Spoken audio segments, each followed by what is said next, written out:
In today's video, let us find the missing term in a sequence. Fill in the blank. F2, D8, C16, B32 and A64. Options: A. C4, B.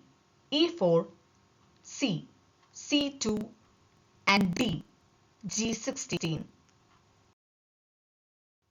Solution. In the given sequence, each of the element has a letter part and a number part.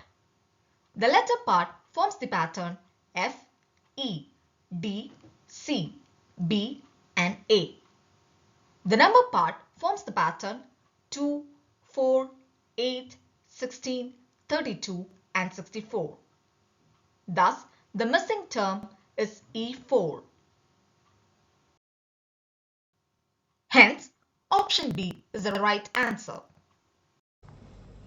Hope you all like this video. For more videos and update on the upcoming free classes, you can be part of a WhatsApp group and Telegram group. To be part of the WhatsApp group, you can just text to this number, and to be part of the Telegram group and Telegram channel, you can just search Christy's classes in Telegram. In the Telegram group, daily live free quizzes happen at 9 p.m. on General Aptitude. You can be part of that quiz also.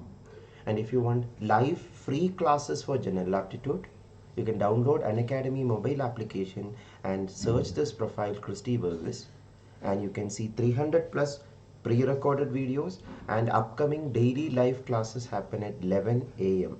Monday to Friday, 11 a.m. free classes happen in this profile. So you're welcome to attend this free classes also, and more YouTube video details are given here. And these are the details of the full courses or the paid courses in Unacademy platform, which you can get by taking Unacademy Plus subscription with the referral code CC10. Hope to see you in the upcoming video. Thank you.